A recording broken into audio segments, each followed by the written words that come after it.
कुछ अनसुनी कुछ अनकही कहानियाँ।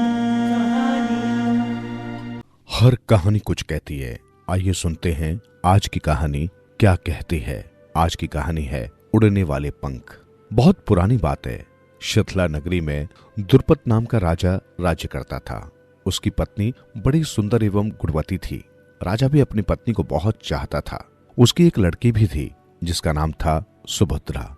जैसे जैसे वो बड़ी हो रही थी उसके अंदर उसकी माता के गुण उत्पन्न होने लगे थे। राजकुमारी सुभद्रा को भी नई नई वस्तुओं का शौक था। एक दिन उसने अपने पिता से कहा, पिताजी, मुझे पक्षियों के समान बड़े बड़े पंख चाहिए जिन्हें लगाकर मैं आसमान में उड़ सकूं। राजा अपनी पुत्री की इस फरमाइश पर बड़ा चकराया, परंतु पुत्री की इच्छा की पूर्ति तो करनी ही थी। उसने देश भर में ऐलान कर दिया कि जो व्यक्ति राजकुमारी के लिए ऐसे पंख लाएगा जिसको लगाकर वो आकाश में उड़ सके तो उसे मुंह मांगा धन इनाम में दिया जाएगा। देश भर में राजा की इस विचित्र घोषणा की चर्चा थी। उसी राज्य के गांव में दीनबंधु नाम का एक किसान रहा करता था। उसका एक लड़का था जिसका नाम धर्मबंधु था। धर्मबंधु था तो बुद्धिमान, परंतु कोई कामकाज नहीं किया करता था। उसका पिता भी अपने पुत्र से बड़ा परेशान था। एक दिन वो बोला, बेटा, क्या तूने राजा की घोषणा सुनी है? हाँ पिताजी, सुनी है। धर्मबंधु बोला, अरे मूर्ख, तो फिर तू यही काम क्यों नहीं करता? कहीं से पक्षियों के पर ले आ, राजा बहुत सारा धन इनाम में देंगे। हमारी गरीबी हमेशा के लिए दूर हो जाएगी। पिता की बातों का धर्मबंधु पर अच्छा प्रभाव पड़ा और वो अपने पिता से आज्ञा ले पंखों की खोज में निकल पड़ा। चलता चलता वो अपने गांव को छोड़कर दूसरे गांव में आ गया। वहां भी उसे पंख न मिले और वो उस गांव को छोड़कर चल पड़ा। जब वो उस गांव को काफी पीछे छोड़ आया तो उसे एक कुआं दिखाई दिया जिसमें से एक बुढ़िया पानी निकाल रही थी। वो पानी निकाल निकाल कर जमीन पर फेंकती जाती थी। वो पानी एक नाले के जरिए एक ओर को बहता जा रहा था। वो बुढ़िया बुरी तरह हाँफ रही थी। धर्मबंधु को बुढ़िया पर तरस आ गया। वो बोला, बुढ़िया माँ, तुम शायद बहुत थक गई हो, लाओ मैं पानी निकाल दूं। उसकी बात सुन बुढ़िया ने बाल्टी उसके हाथ में पकड़ा दी। धर्मबंधु पानी निकाल निकाल कर जमीन पर डालने लगा। जब वो करीब 100 बाल्टी पानी निकाल चुका तो उसने बाल्टी एक तरफ रख दी और बुढ़िया के समीप जा पहुंचा। बुढ़िया उसे अपने साथ एक झोंपड़ी में ले गई। बुढ़िया ने जो कुछ खाना बना रखा था थोड़ा एक थाली में रखकर धर्मबंधु को परोस दिया और थोड़ा खुद एक थाली में ले खाने बैठ गई। खाते खाते धर्मबंधु ने पूछा, बुढ़िया माँ, तुम इतना परिश्रम करके पानी निकालती हो और फिर उसे इस प्रकार जमीन पर क्यों बहा देती हो? धर्मबंधु की बात सुन थोड़ी देर तो बुढ़िया चुप रही, फिर एक लंबी सांस लेकर बोली, बेटा, मैं खेतों की सिंचाई के लिए पानी निकाल रही थी। खेतों की सिंचाई के लिए? परंतु मुझे तो यहाँ पर कोई खेत नजर नहीं आ रहे हैं। बेटा, वो खेत यहाँ से 3 कोस दूर एक किले के अंदर है। वो जो नाला तुमने देखा है वो उस किले तक जाता है। ये किला कभी मेरा था, परंतु अब एक दुष्ट जादूगर ने वहां पर अपना कब्जा जमा रखा है। उसने मेरे जादू को तोड़ डाला और किले पर अपना अधिकार जमा लिया। मुझे किले से बाहर निकालकर यहाँ पानी निकालने का काम सौंप दिया है। मेरा पुत्र भी उसी की कैद में है। खैर छोड़ो, तुम बताओ कि कहाँ जा रहे हो? बूढ़ी माँ, मैं ऐसे पंखों की तलाश में जा रहा हूँ जिसको लगाकर मनुष्य भी आकाश में उड़ सके। तुम उन पंखों का क्या करोगे? मैं वे पंख राजा द्रुपद को दूंगा तो वे मुझे काफी सारा धन इनाम में देंगे और हमारी गरीबी हमेशा के लिए दूर हो जाएगी। तो फिर मैं तुम्हारी इस कठिनाई को दूर कर सकती हूँ। मैं तुम्हें एक ऐसा वृक्ष बताऊंगी, अगर तुम उसके पत्तों के पंख बना लो तो आदमी उसे लगाकर आकाश में पक्षियों के समान उड़ सकता है। बुढ़िया माँ, वो वृक्ष कहाँ पर है? मुझे जल्दी बताओ। इसके लिए तुम्हें मेरा एक काम करना होगा। मैं बूढ़ी हो चुकी हूँ, मुझ में इतना साहस व शक्ति नहीं है कि मैं उस दुष्ट जादूगर से टक्कर ले सकूं। इसलिए तुम्हें उस जादूगर को समाप्त कर मेरे पुत्र को उसकी कैद से आजाद करना होगा। धर्मबंधु बुढ़िया की इस शर्त को सुन हताश हो गया। वो सोचने लगा कि वो कैसे एक जादूगर का मुकाबला कर सकता है, परंतु फिर भी वो बुढ़िया से किले का पता पूछ नाले के किनारे किनारे चल पड़ा। काफी दूर चलने के बाद वो एक वृक्ष के नीचे बैठ गया और अपनी पोटली में से बचा खुचा खाना निकालकर खाने लगा। अभी वो भोजन कर ही रहा था कि एक बड़ा सा बिच्छू वृक्ष से उसके सामने आकर गिरा। उसने भिक्षु को कुछ न कहा। अपने खाने में से कुछ खाना उसने बिच्छू को भी खिलाया। थोड़ी ही देर में बिच्छू उससे घुल मिल गया। बिच्छू बोला, भाई तुमने मेरी सहायता की है, इस एहसान का बदला मैं जिंदगी भर नहीं चुका सकता। अगर तुम बुरा न मानो तो मुझे भी अपने साथ रख लो, कभी न कभी तुम्हारे काम आऊंगा। धर्मबंधु बिच्छू को मनुष्य की बोली में बोलता देख आश्चर्य में पड़ गया और उसे अपने साथ लेकर चल पड़ा। चलते चलते शाम हो गई। उसे दूर से ही अब एक किला दिखाई देने लगा था। वो आगे बढ़ता गया। अंधेरा होते होते वो किले के द्वार पर पहुंच गया। उसने द्वार खटखटाया, परंतु किसी ने भी द्वार न खोला। तभी उसकी नजर द्वार के ऊपर लटक रहे एक घंटे पर पड़ी। उसने घंटे को बजा दिया। घंटा बजते ही द्वार अपने आप खुल गया। वो अंदर घुस गया। उसे कोई भी दिखाई नहीं दे रहा था। उसने देखा कि किले के अंदर कई पत्थर की मूर्तियां खड़ी हुई हैं। वो आगे बढ़ता गया। मन ही मन वो डर भी रहा था। वो सोच रहा था कि जादूगर का किस प्रकार मुकाबला करेगा। तभी उसे सामने एक महल सा दिखाई दिया। वो उसमें घुस गया। अंदर घुसते ही नीचे जाने के लिए सीढ़ियां थी। धर्मबंधु सीढ़ियां उतरने लगा। नीचे पहुंचकर उसने देखा कि ये एक बहुत बड़ा तहखाना है। वो अंदर घुस गया और आगे बढ़ने लगा। अब वो खुले आसमान के नीचे था। समुंदर हिलोरे मार रहा था। वो समुद्र के किनारे घूमने लगा। अभी वो चट्टान के पास ही खड़ा था कि केकड़े के समान एक विशाल भयानक जीव ने उसे अपने बंधन में जकड़ लिया। धर्मबंधु उस जीव का विकराल भयंकर मुख देख अपनी चेतना खो बैठा। जब उसको होश आया तो उसने अपने आप को एक गुफा में पाया, जहां पर सड़े मांस की दुर्गंध फैली हुई थी। उसे अपना दम घुटता हुआ महसूस होने लगा। वहां पर मनुष्यों के अस्थि पंजर भी जगह जगह पड़े हुए थे, जिन्हें देखकर धर्मबंधु की कपकपी छूटने लगी।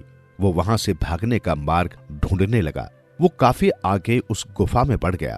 तभी उसे गुफा में रोशनी की झलक दिखाई दी। वो सोचने लगा, शायद दिन निकल आया है और उस तरफ से सूर्य की रोशनी गुफा के अंदर आ रही है। वो प्रसन्न हो उठा और तीव्र गति से उसी तरफ बढ़ने लगा।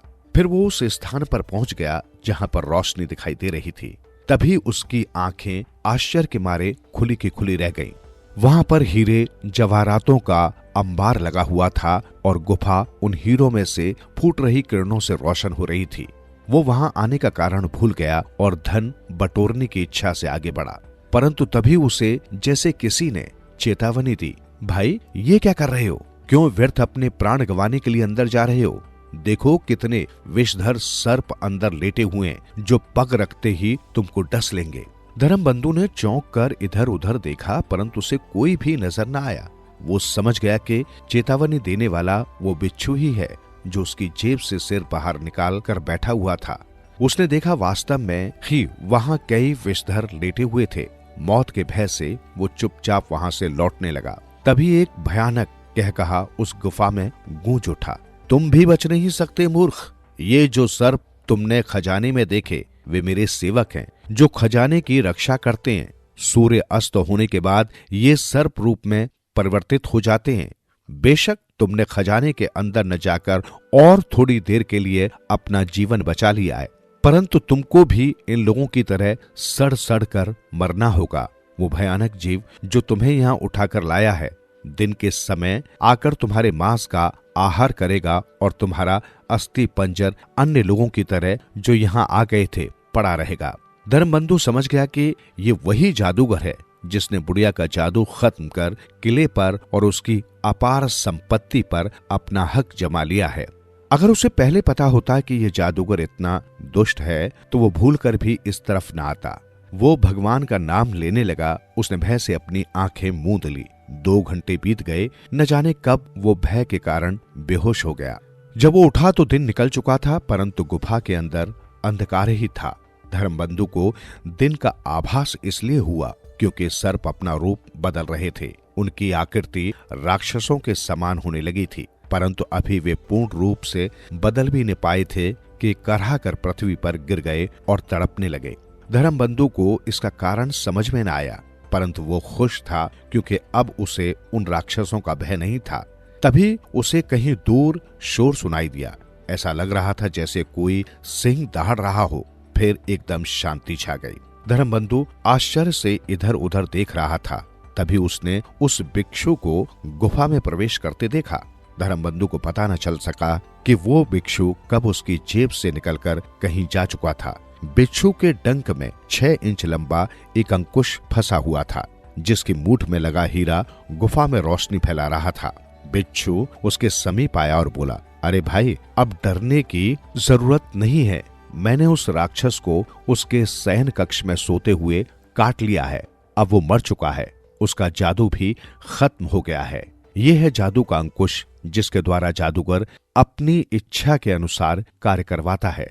ये अंकुश तुम रख लो, भविष्य में काम आएगा। बिच्छू की बात सुन धर्मबंधु हैरान रह गया। बिच्छू ने सारा काम कर डाला था। वो बिच्छू को अपनी जेब में रख गुफा से बाहर आ गया और किले के फाटक पर पहुंच गया। तभी बुढ़िया वहां आ पहुंची। धर्मबंधु ने किला उसे सौंपकर उस वृक्ष का पता पूछा, जिसके पत्तों द्वारा ऐसे पंख बनाए जा सकते हैं जिसको लगाकर कोई भी आकाश में उड़ सकता है। बुढ़िया को उसका पुत्र मिल गया। धर्मबंधु उस वृक्ष की तलाश में निकल पड़ा। उसने अंकुश को अपनी कमर में बांध लिया था। चलते चलते वो उसी वृक्ष के समीप पहुंच गया, जिसका पता उसने बुढ़िया से पूछा था। उसने वृक्ष के पत्ते तोड़े और पक्षी के पंखों के समान पंख बनाए। पंख बनाने के बाद उसने सोचा, इनकी सच्चाई भी जांच लेनी चाहिए। ये सोच उसने दोनों पंखों को अपनी बगल में कसकर बांध लिया। जैसे ही उसने हाथ फैलाकर पंखों को चलाना शुरू किया, धीरे धीरे वो आकाश में उड़ने लगा। वो आकाश में उड़ता हुआ शिथला राज्य के राजमहल के ऊपर पहुंच गया और चक्कर लगाने लगा। लोग आकाश की तरफ नजर उठाए इस चमत्कार को देख रहे थे। राजा रानी को भी सूचना मिली।